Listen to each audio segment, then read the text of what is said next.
Iran জুড়ে Israel ও যুক্তরাষ্ট্রের যৌথ বিমান হামলা শুরুর পর জাতির উদ্দেশ্যে দেওয়া এক ভিডিও বার্তায় কড়া হুঁশিয়ারি দিয়েছেন ইসরায়েলি প্রধানমন্ত্রী বেনিয়ামিন নেতানিয়াহু। তিনি এই অভিযানকে ইরানের অস্তিত্বগত হুমকি মোকাবেলা এবং ইরানি জনগণের ভাগ্য পরিবর্তনের একটি ঐতিহাসিক সুযোগ হিসেবে অভিহিত করেছেন।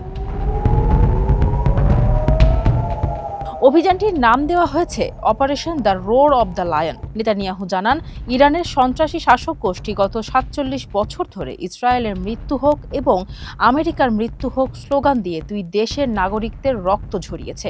নেতানিয়াহু সাফ জানিয়ে দেন, ইরানি ঘাতক শাসন ব্যবস্থাকে কোনোভাবেই পারমাণবিক অস্ত্র অর্জন করতে দেওয়া হবে না, যা পুরো মানব জাতির জন্য হুমকি হয়ে দাঁড়াতে পারে। বক্তব্যে মার্কিন প্রেসিডেন্ট ডোনাল্ড ট্রাম্পের ঐতিহাসিক নেতৃত্বের প্রশংসা করে তাকে বিশেষ ধন্যবাদ জানান নেতানিয়াহু। তিনি বলেন, তাদের এই যৌথ পদক্ষেপ ইরানের সাহসী পার্সিয়ান, কুর্দি, আজারি, বালুচি এবং আহওয়াজি জনগোষ্ঠীর জন্য স্বৈরাচারের শৃঙ্খল ভেঙে একটি স্বাধীন ও শান্তিপূর্ণ দেশ করার পরিবেশ তৈরি করবে।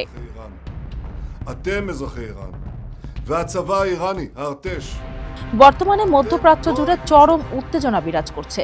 প্রধানমন্ত্রী বেনিয়ামিন নেতানিয়াহু ইসরায়েলি নাগরিকদের হোম ফ্রন্ট কমান্ডের নির্দেশনা মেনে চলার এবং আসন্ন দিনগুলোতে ধৈর্য ও দৃঢ়তার প্রদর্শনের আহ্বান জানিয়েছেন। তিনি দৃঢ়তার সঙ্গে একসাথে লড়ার এবং ইসরায়েলের নিরাপদ ভবিষ্যৎ নিশ্চিত করার আহ্বান জানান। তেহরানের পক্ষ থেকে পাল্টা কোনো পদক্ষেপ আসে কিনা সেদিকেই এখন তাকিয়ে আছে বিশ্ব। ফারজানা হাসিন, মানবকণ্ঠ।